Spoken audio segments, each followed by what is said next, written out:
Good morning, ladies and gentlemen. Welcome to the Medal of Honor induction ceremony in honor of Staff Sergeant Edward N. Kaneshiro, posthumously, Specialist 5 Dwight W. Birdwell, Specialist 5 Dennis M. Fujii, Major Retired John J. Duffy, Colonel Retired Ralph Puckett, Jr., and Sergeant Major Thomas P. Payne. Staff Sergeant Kaneshiro, posthumously, Specialist 5 Birdwell, Specialist 5 Fujii, Major Retired Duffy, Colonel Retired Puckett, Jr., and Sergeant Major Payne were presented our nation's highest and most prestigious award for valor by the President of the United States, the Medal of Honor. This morning, they will formally be inducted into the Pentagon's most sacred place, the Hall of Heroes. Our official party for today's ceremony includes the Secretary of Defense, the Honorable Lloyd J. Austin, the Secretary of the Army, the Honorable Christine E. Wormuth, the Chairman of the Joint Chiefs of Staff, General Mark A. Milley, and the Vice Chief of Staff of the Army, General Joseph M. Martin. Ladies and gentlemen, please stand for the arrival of the official party and remain standing for the singing of our national anthem by Sergeant First Class Brandon Curran and the invocation delivered by Chaplain Major General Thomas Soljum.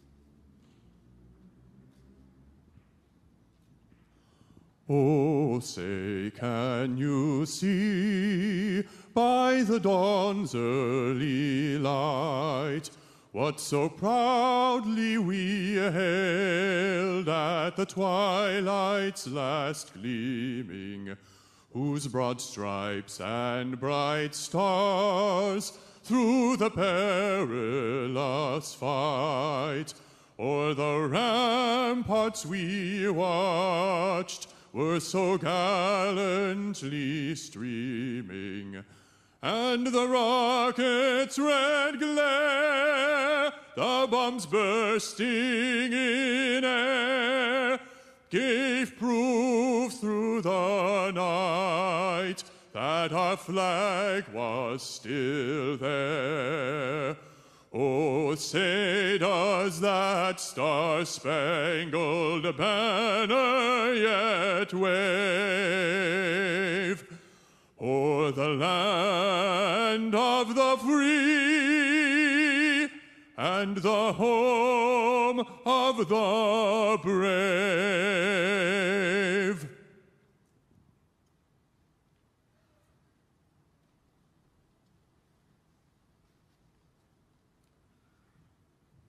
Ladies and gentlemen, please join me as we mark this very special ceremony in a word of prayer. O Lord, our strong tower, defender, and ever-present help in time of struggle, you are the God above all the earth who trains our hands for war and whose presence goes with us in the day of battle. We gather this day to honor 6 warriors who exemplified humble acts of courage, soldiers who in the crucible of conflict committed acts of extraordinary bravery and courage, no matter what the personal cost.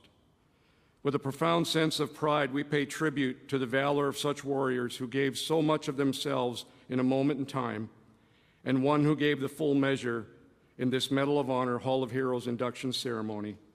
They by far represent the best of who we are as a nation. Today we add Staff Sergeant Edward Kaneshiro, Specialist Dwight Birdwell, Specialist Dennis Fujii, Major Retired John Duffy, Colonel Retired Ralph Puckett, Jr., and Sergeant Major Thomas Payne to our nation's conclave of true American heroes for their boldness, sacrifice, and bravery. They understood the hazards of their chosen profession, yet upheld it with honor, integrity, and selfless service. Each of these men, when faced with danger and overwhelming odds in the throes of combat, drew from your almighty strength of heart, soul, and spirit and made courageous decisions built on the foundation of their love and devotion to their fellow soldiers, their leaders, the mission, the Army, and their nation. We thank the families who have faithfully stood alongside their soldier, those who carry the memory of their loved one, friends and teammates who are here today, and others in spirit to honor these great American soldiers and heroes. Bless our nation, the Department of Defense, the United States Army, with women and men of character, courage, and commitment like these. May the beacon of liberty continue to burn bright for our nation and freedom-loving people around the world. I pray these things in your holy, majestic, and mighty name. Amen. Please be seated. Ladies and gentlemen, the Vice Chief of Staff of the Army.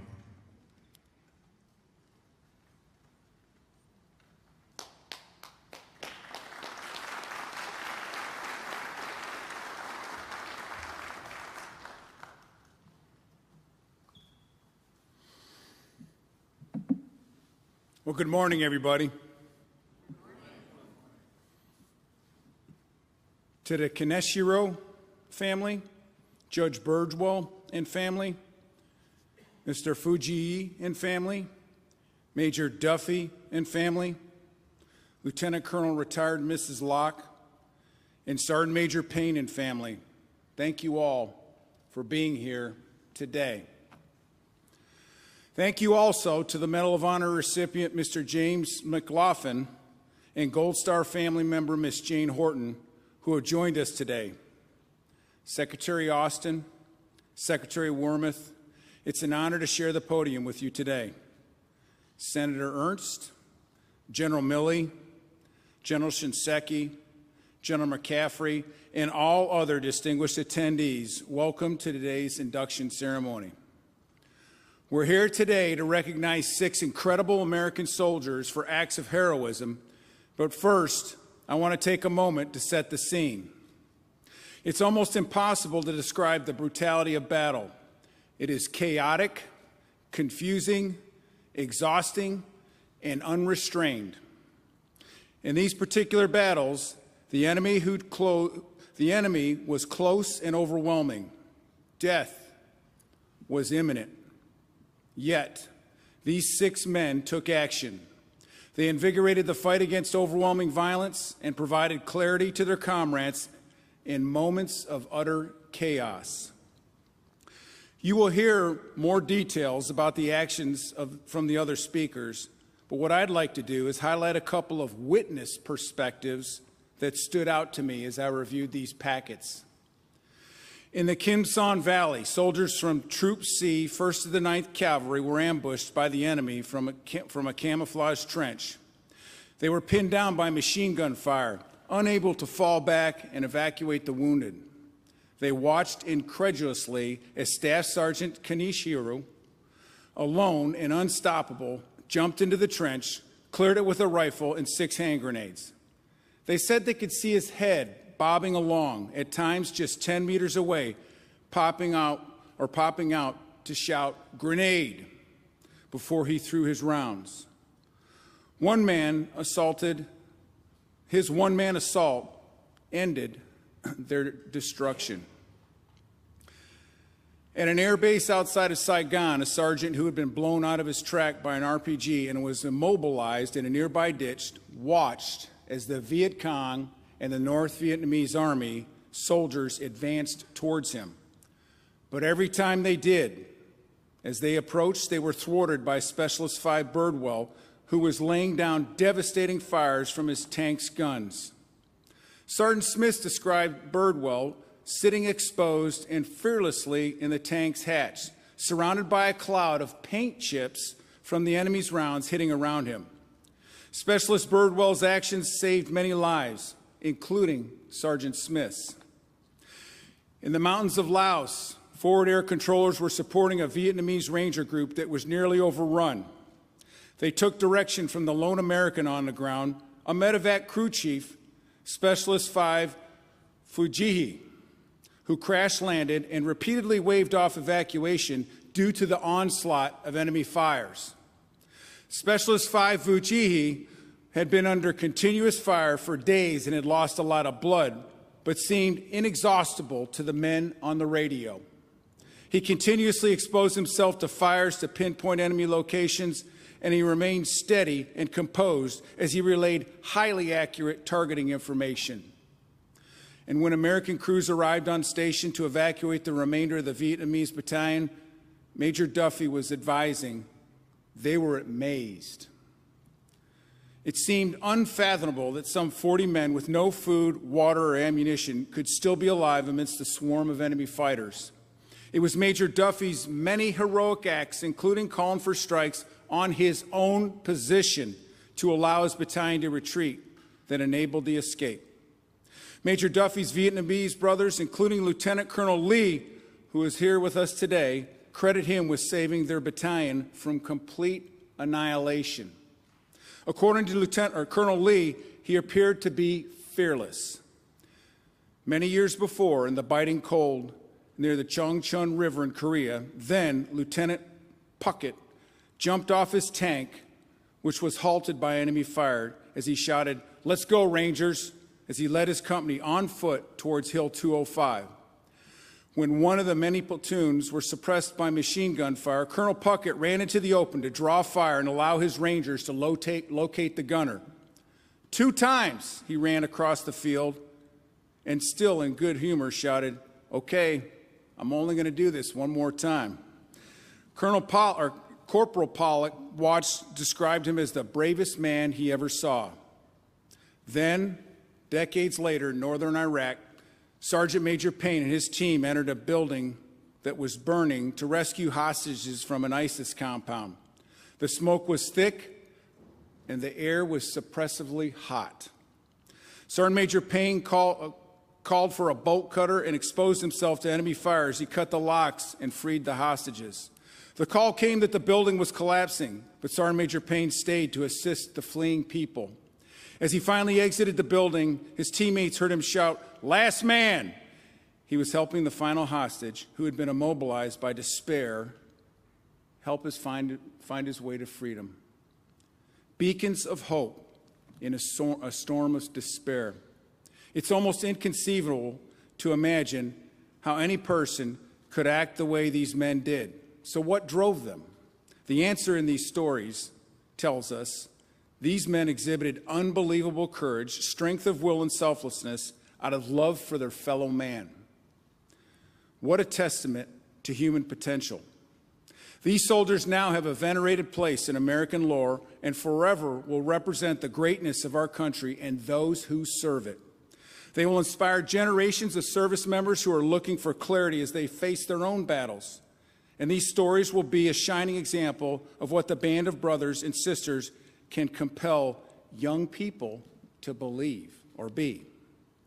Today, we use the phrase Army Strong. These men epitomize that phrase. In the face of terror, they were pillars of strength, endurance, of love. That is Army Strong. Their stories will always be a reminder of the potential strength of the American soldier. So next time you hear someone say Army Strong, I'd ask you to think of them. Thank you, gentlemen, and your families for your service and unbelievable sacrifice to your country. Army Strong.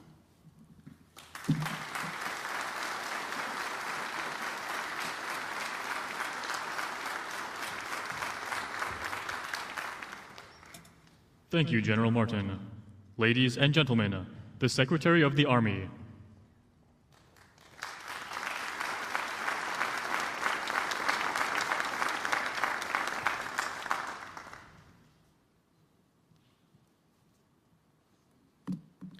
Good morning, everyone, and welcome to our distinguished guests, to our Medal of Honor recipients, to their families and their friends. It's wonderful to have you with us this morning.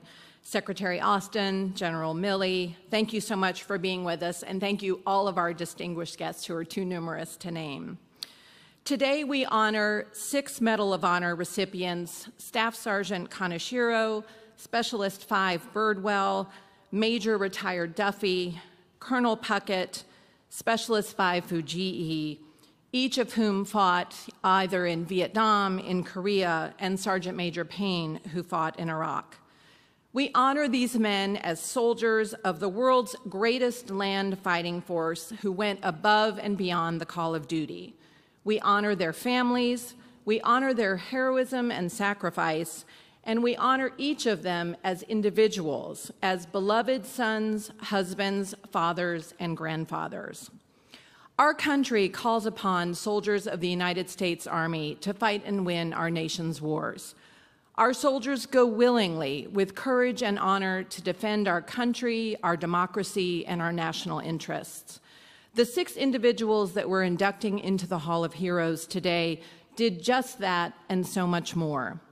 In the moments that mattered most, these men made the choice time and time again to step forward.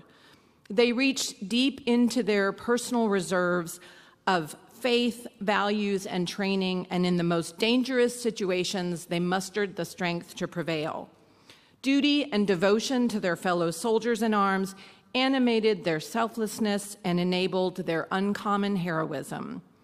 Despite their brave achievements, some of our soldiers did not receive the hero's welcome they deserved when they returned home. As I'm sure some in the audience can remember, when our soldiers returned from Vietnam, our country was in considerable turmoil. Our veterans often bore the brunt of that political and social unrest, a burden that really was not theirs to bear. And for many veterans and heroes of the Vietnam War, including Specialist 5 Birdwell, the war went into a box that he would never open again. So I'm especially honored this morning to tell you a little something about each of our recipients and our heroes. The first honoree I'd like to introduce you to is Staff Sergeant Edward Noburo Kaneshiro, who received our nation's highest honor for valor posthumously. He is represented here today by his children, Naomi, Tom, and retired Master Sergeant John Kaneshiro. Edward Kaneshiro was born to Kame and Tama Kaneshiro in Honolulu, Hawaii. The 8th of 16 siblings, he graduated from Leilihua High School, the home of the Mighty Mules in central Oahu, and he worked on the family farm until he joined the Army in 1959. He was husband to Mitsuko and dad to Naomi, Tom, and John, and in July 1966, he deployed to fight America's war in Vietnam, when his oldest child was 10 and his youngest was just 4 months old. In Vietnam, Staff Sergeant Kaneshiro was a squad leader with Troop C, 1st Squadron, 9th Cavalry Regiment, 1st Cavalry Division. He was part of the Blues Unit, a unit that took the fight to the enemy. When foes were drawn out of their hiding spot, the Blues were called to go in and look for the fight. After repeated acts of extraordinary courage, he was killed ultimately by enemy gunfire in March of 1967. In the years that followed, Staff Sergeant Kaneshiro's son John, who is here today, carried on his father's proud legacy of service to the nation, joining the Army as an NCO, and he retired as a Master Sergeant.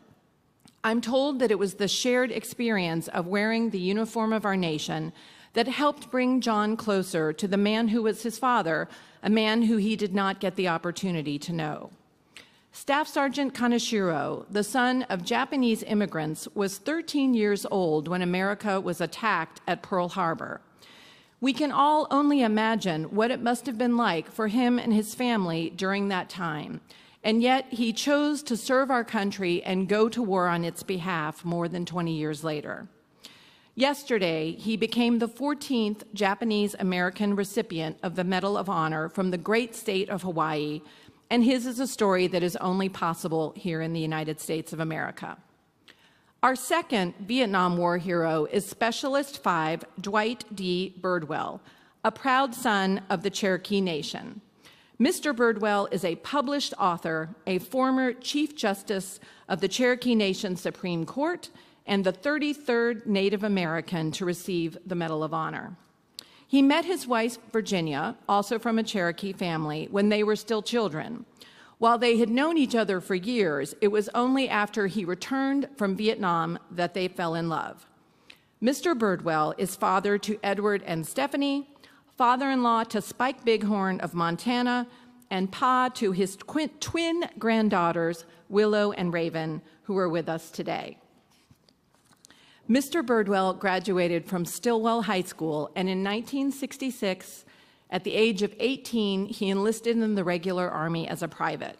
His first overseas assignment was to Korea, where he served in the 2nd Infantry Division. Specialist 5 Birdwell then went on to serve in Vietnam as a gunner with Troop C, 3rd Squadron, 4th Cavalry Regiment, 25th Infantry Division. Specialist Birdwell lived by the Cherokee Creed, "Don't bring shame on your ancestors." And on that fateful day, January 31st, 1968, those words steadied and sustained him. When Mr. Birdwell returned from Vietnam, he received his bachelor's degree from Northeastern State University. With the encouragement of Cherokee Nation elders, he pursued his Juris Doctorate from the University of Oklahoma. Many of the soldiers who fought with him in Vietnam faced hostility at home for their service and struggled with PTSD, alcoholism, and myriad other health issues. In one of his classes at Northeastern State, a professor asked those who fought in Vietnam to raise their hands. Although he knew some would scorn him, he raised his hand. He was proud to have served. And Mr. Birdwell, we are so proud and thankful for your service. Specialist 5, Dennis M. Fujihi, is another proud son of Hawaii. He was born on the island of Kauai and attended Waimea High School. His mother's family were rice farmers, and his stepfather was a mechanic for the Hawaii National Guard. Mr. Fujihi is husband to Ray, father to Tiffany, and has a 9-month-old grandson. He is an avid fisherman and the 15th Japanese American to receive the nation's highest honor for valor. In 1967, by the time Specialist 5 Fujihi enlisted in the Army as a private, the Vietnam War was already well underway, and that is where he wanted to be. Specialist Fujihi deployed to Vietnam in 1968, where he spent his first 9 months assigned to Company C, 2nd Battalion, 35th Infantry Regiment, 4th Infantry Division as an assistant machine gunner. His second tour to Vietnam, 2 years later, was with the 237th Medical Detachment, 61st Medical Battalion, 37th Medical Group. Reflecting on his time in the Army and his service in Vietnam, Specialist Fujihi expressed that he was driven by a desire to do his fair share. While he was deployed, friends and family back home asked him, "Why are you there? What are you fighting for?" Specialist Fujihi told them that he felt called to do for his country what it needed, to defend democracy against communism and to preserve a better life for the people of Vietnam. Thank you, Mr. Fujihi, for doing immeasurably more than your fair share. Our 4th Vietnam War hero is Major Retired John J. Duffy. Major Duffy is dad to Natalie and John, and Baba to Marcus and Judd. In addition to being one of the most decorated Army veterans of his generation, he is also a poet, a Pulitzer Prize nominee, a publisher, and the founder of an investment firm. In 1955, at the age of 17, he aspired to be a paratrooper, and he enlisted in the Army as a private. When asked what set him on that particular path, he recalled that his neighbor was a U.S. Army paratrooper and had very shiny boots. These boots made quite an impression on the young John Duffy, who decided that he too would become a paratrooper. So at 17 and a half, Major Duffy was not only a fully qualified paratrooper, but he now had his own pair of boots, a pair that he kept shined to perfection. Major Duffy prided himself on training hard. As he told me yesterday, he attended 17 military schools and received specialized training in things like forward air control, which came in very handy during his 4 tours in Vietnam. At multiple points in his life of triumphs and tribulations, he asked himself, what should I do next? What is the thing I should be doing? This question led Major Duffy to become a commissioned officer and then to be stationed at Fort Bragg, serving with the Special Forces. The war in Vietnam was just beginning, and this time for John Duffy, the next thing to do was to volunteer to serve in Vietnam. So in December of 1972, as an advisor to elite South Vietnamese paratroopers, his job was to call in enemy positions to American air power. As the only American on the ground, he worked hand in hand with his South Vietnamese counterpart, Lieutenant Colonel Mei Lee, who is also with us here today. Despite the repeated attacks and the wounds he suffered, Major Duffy persisted. When Lieutenant Colonel Lee was seriously injured, Duffy led the remaining defenders on Charlie Hill to safety, and his partnership with Lieutenant Colonel Lee on the battlefield turned into a lifelong friendship. After retiring from the Army, John Duffy became a legend in the Special Operations community. He is a founding member of the Special Operations Association and a life member of the Special Forces Decade Association, the Legion of Valor, and many more. The fifth hero that we're honoring today is Colonel retired Ralph Puckett, Jr. Colonel Puckett was awarded the Medal of Honor in April 2021, and I'm delighted that we're officially able to indict him into the Hall of Heroes this morning. Colonel Puckett is a proud son of Georgia, the son of Atticus Puckett, husband to Jean, dad to Martha and Thomas, and known as Big Daddy to his 6 grandchildren. He attended the U.S. Military Academy at West Point and received his commission as an infantry officer in 1949. Colonel Puckett formed and commanded one of the first Ranger units after the Rangers were disbanded following World War II, and he is considered to be the architect of the modern-day Ranger Regiment. As a Ranger instructor at Fort Benning, Colonel Puckett was known to say, "Don't quit, Ranger," at the turnaround of the 12-mile foot march, and many soldiers today still recall his encouraging presence with fondness. He believed then, as he does now, that if a soldier was willing and able to meet the standards that were set, they had the right to be there.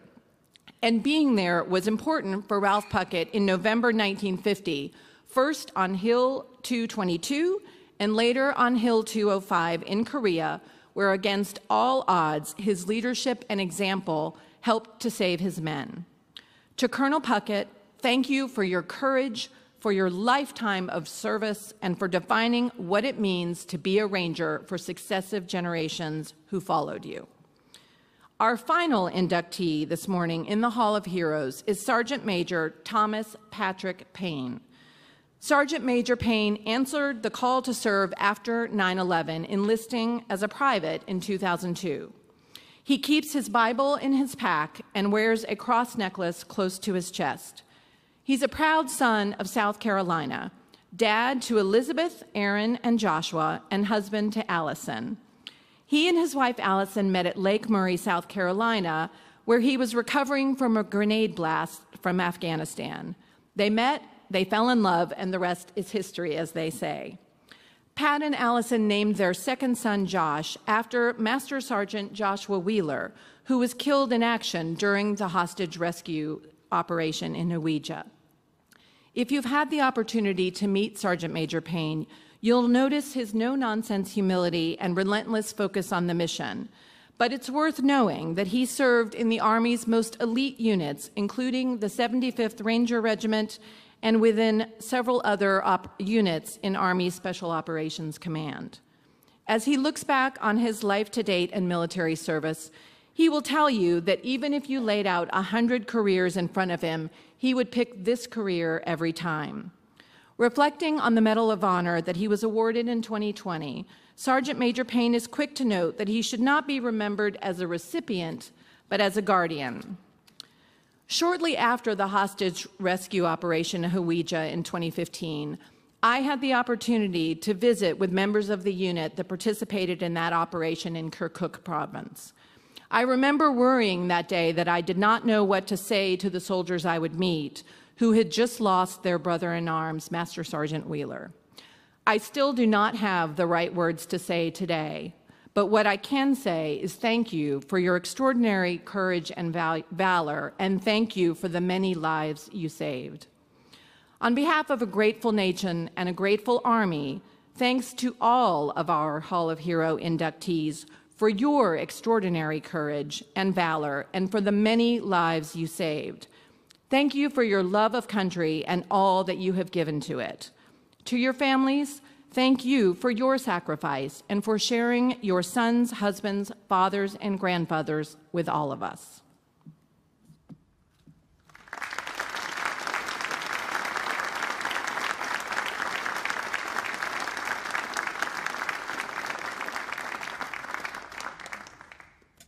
Thank you, Secretary Wormuth. Ladies and gentlemen, the Secretary of Defense.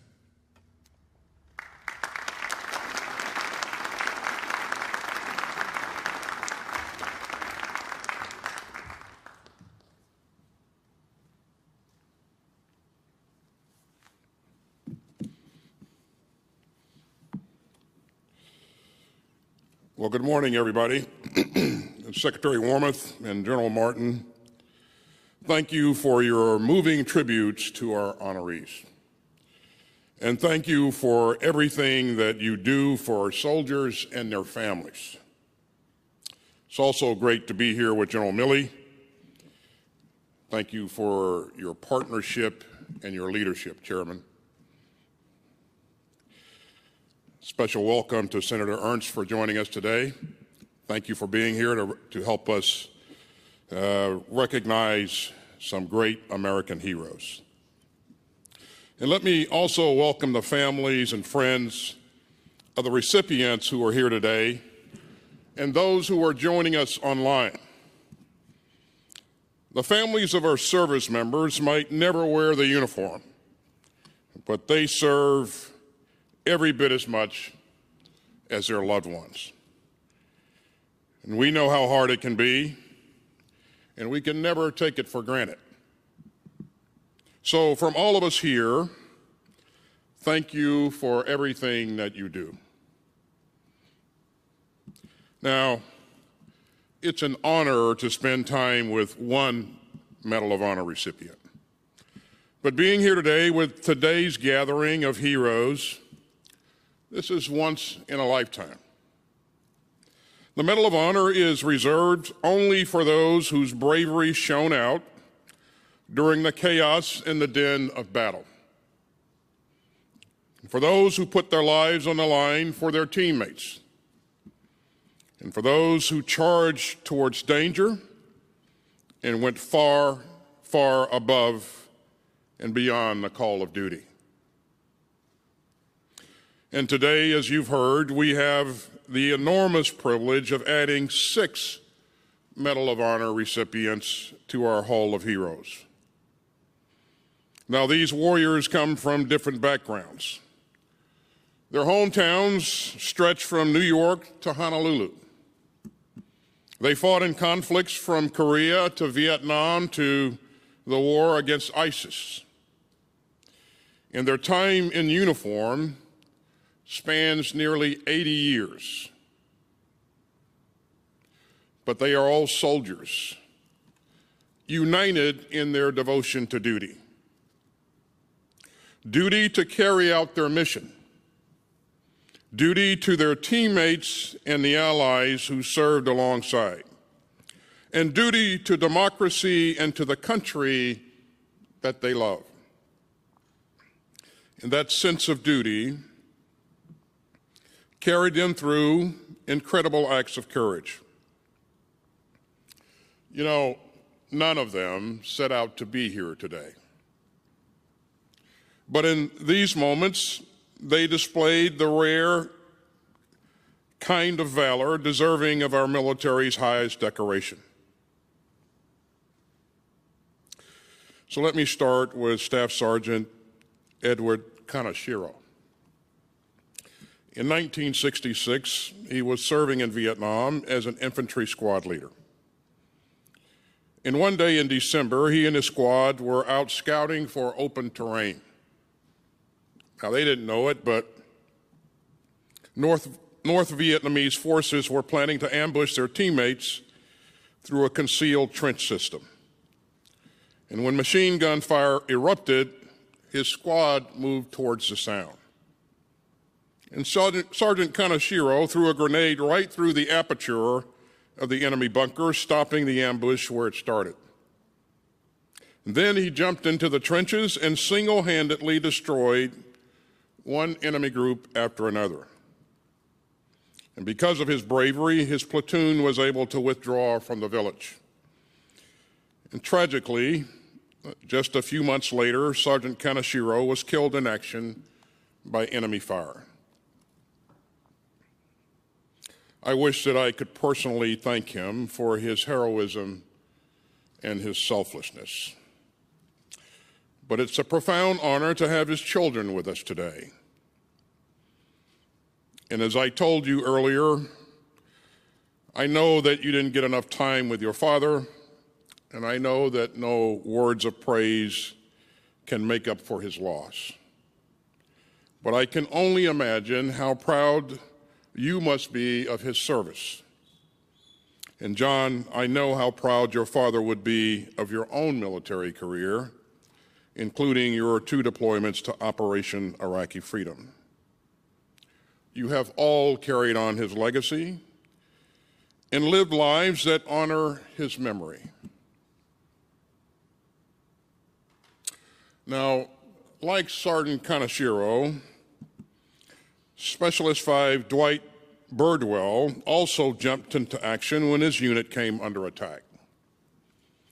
In 1968, during the Tet Offensive, his team was called to protect an Allied base near Saigon, and they were heavily outnumbered.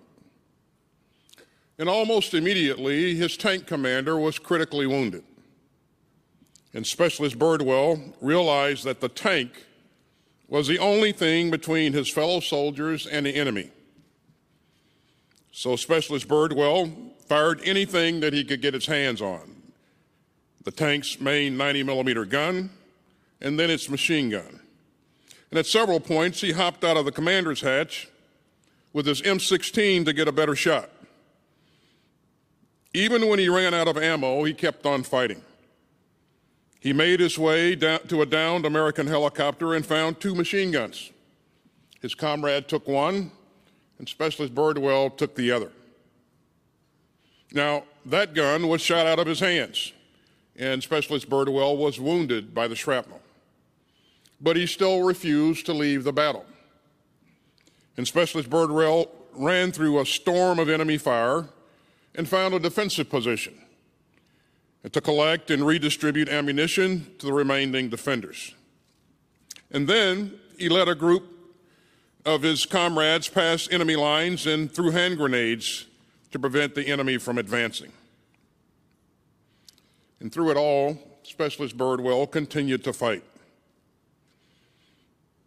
And when he returned home to Oklahoma, he continued to serve. He earned his law degree and went on to preside over the Cherokee Nation's Judicial Appeals Tribunal as its Chief Justice. Specialist Birdwell, you said that you joined the Army because you'd been inspired by the many members of the Cherokee Nation who served before you. I hope that you know that your life of service will inspire generations to come. Next is Specialist 5 Dennis Fujii. And on the 24th of February, 1971, the New York Times reported from South Vietnam on his bravery, saying that, quote, pilots here thought that the man was a hero. Days earlier, Specialist Fujii's dust-off crew had taken off in a helicopter to evacuate South Vietnamese military personnel from a raging battlefield. But as they approached, they took intense fire, and their Huey crash-landed. And Specialist Fujii was injured in the wreckage. Another American helicopter was able to land nearby, and his crewmates climbed aboard. But Specialist Fujii was taking too much fire. So he signaled to the pilot to take off without him so that the others could get to safety. And once the helicopter flew away, he was the only American left on the battlefield. He managed to find a radio and told aviators not to try to come rescue him. There was just too much anti-aircraft fire, he told them, and the battlefield was too hot. He was hurt and stranded.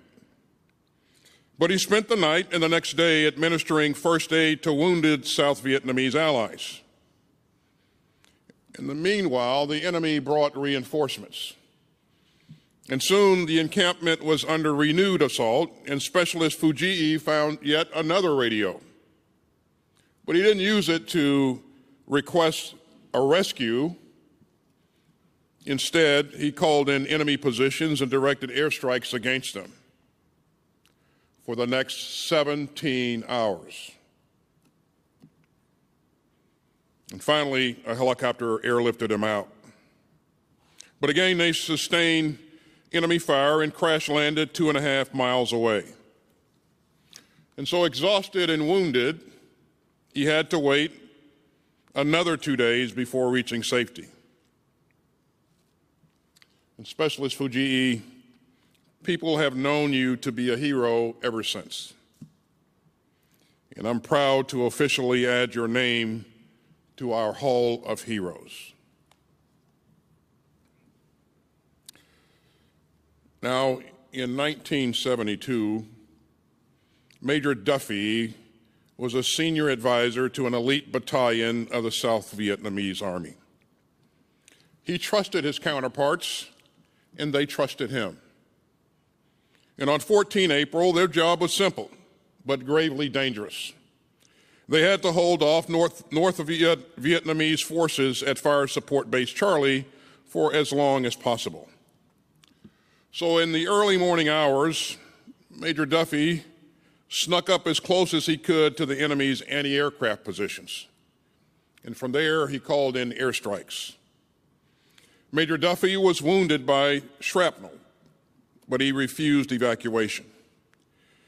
And when the enemy began bombarding the base with artillery, he put himself in an exposed position so that he could call in more airstrikes.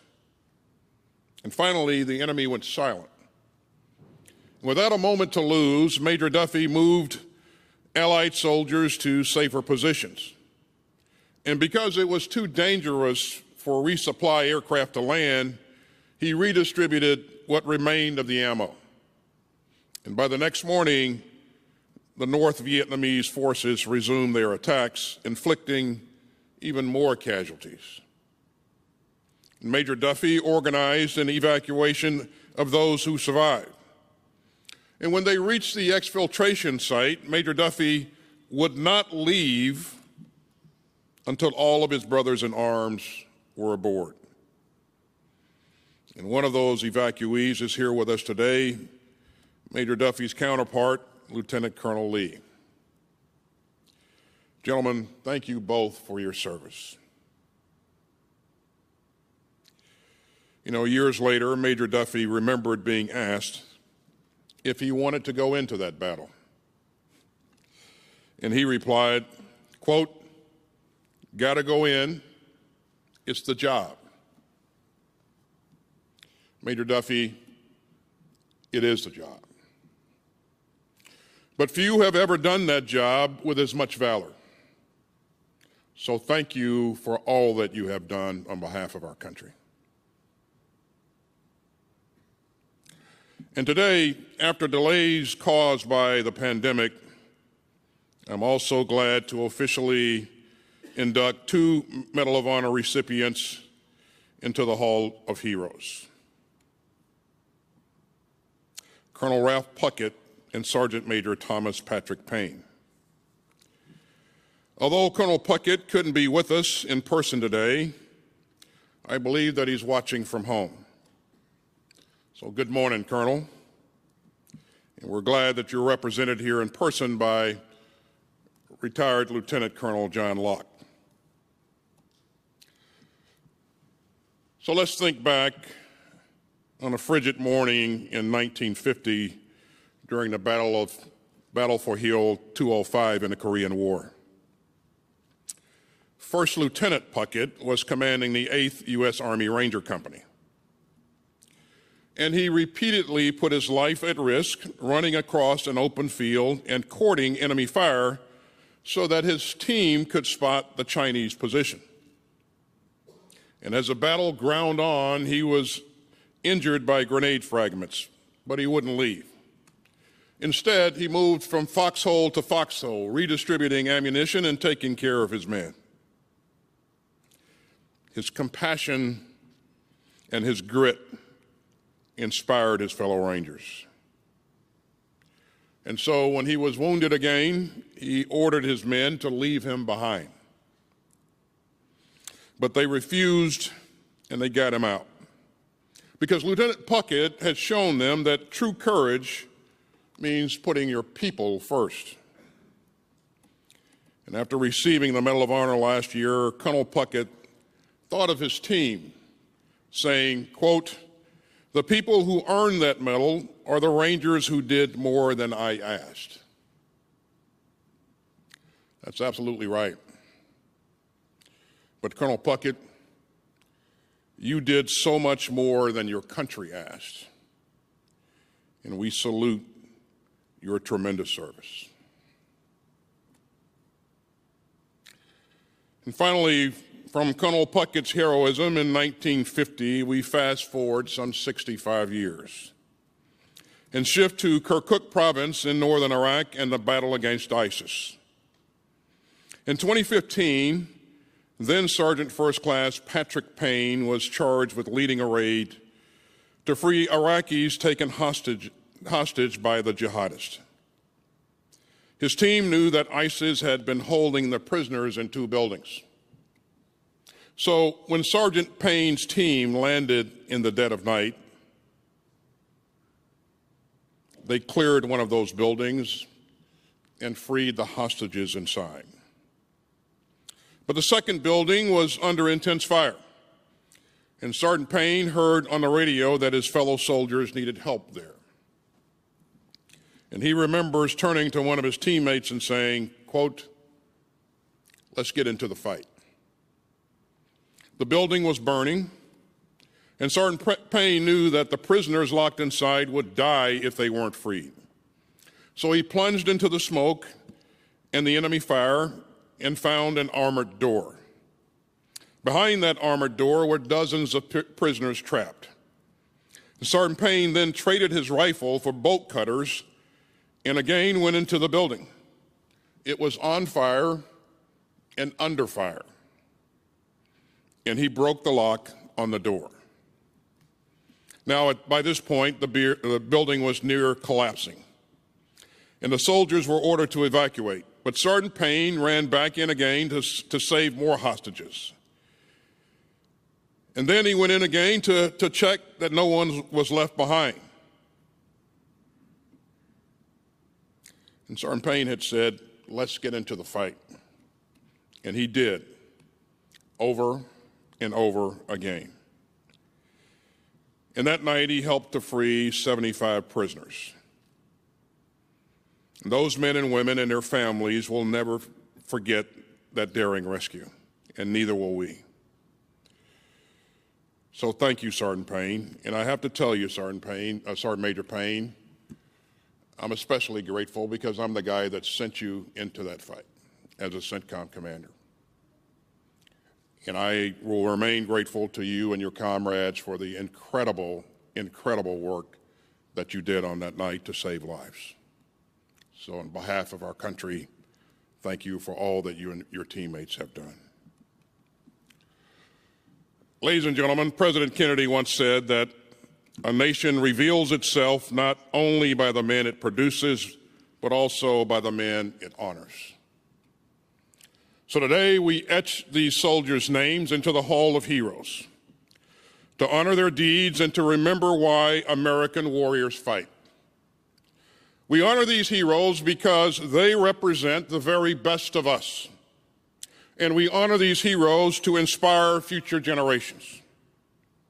May we all find the courage to live up to the example that they have set.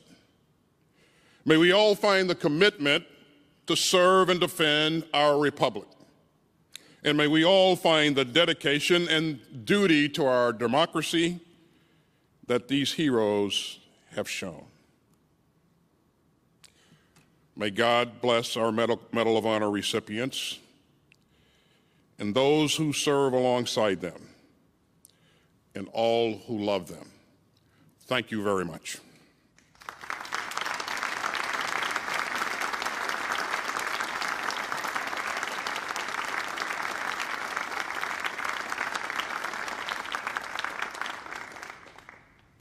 Secretary Wormuth, General Milley, General Martin, Miss Naomi Villoria, and Miss Ashley Axon Strathead will now join Secretary Austin on stage for the induction ceremony of Staff Sergeant Edward N. Kaneshiro. Ladies and gentlemen, please remain seated during the presentations.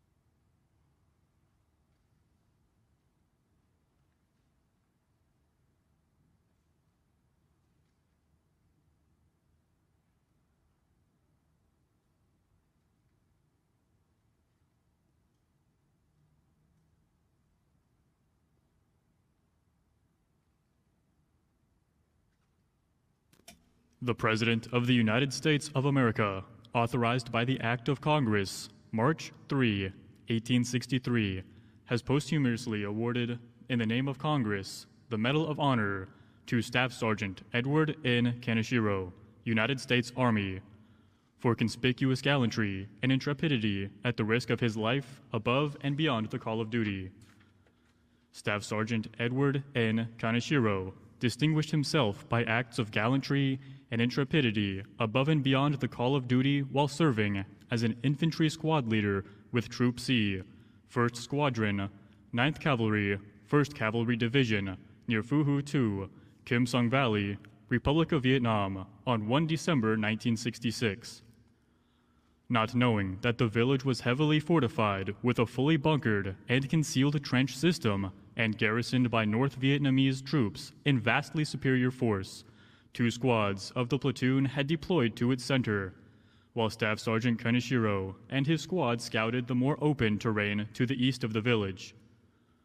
Sensing the opportunity to ambush the infantry squads, the entrenched enemy force erupted with machine gun and small arms fire against the 2 squads at the center of the village, killing the platoon leader and the point man, wounding 4 others, then successfully suppressing the surviving soldiers. Staff Sergeant Kaneshiro moved with his men to the sound of the fire, swiftly reading the situation, seeing that the fire from the trench had to be stopped if anyone was to survive. He first deployed his men to cover, then crawled forward to attack the enemy force alone. He began by throwing grenades from the parapet while flattened to the ground, successfully throwing the first grenade through the aperture of the bunker, eliminating the machine gunner who had opened the action. With 5 grenades remaining and his rifle to sustain his assault, Staff Sergeant Kaneshiro jumped into the trench to sweep its length, where it fronted the 2 pinned squads.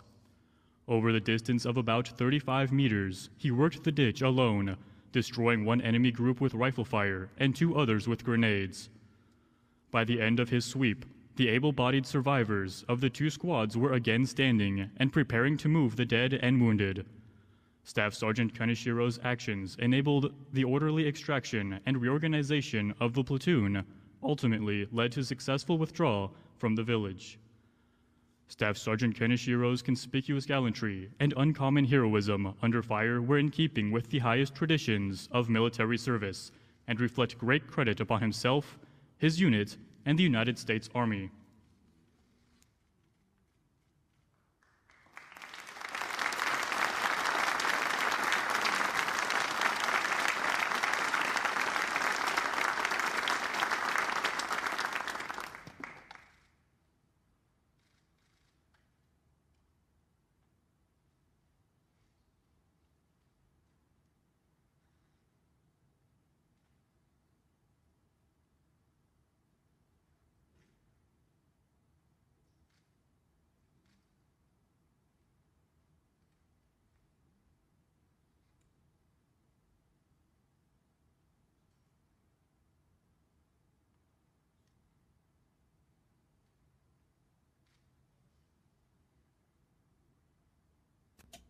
At this time, the Medal of Honor flag will be presented.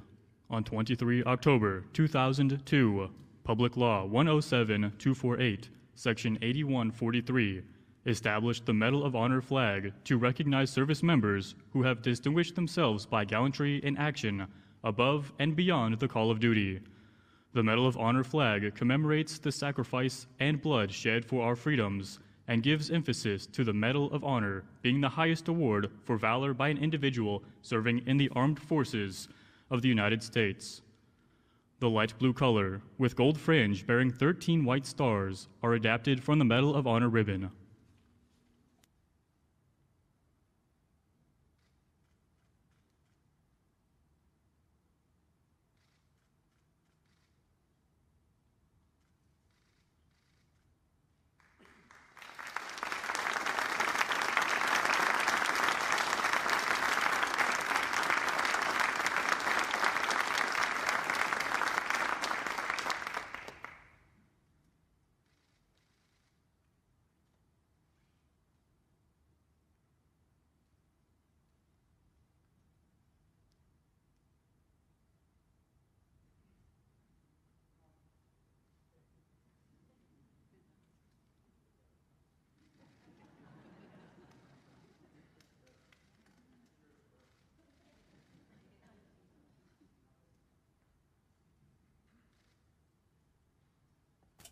Thank you, Ms. Naomi Valoria and Ms. Axon Shelsted.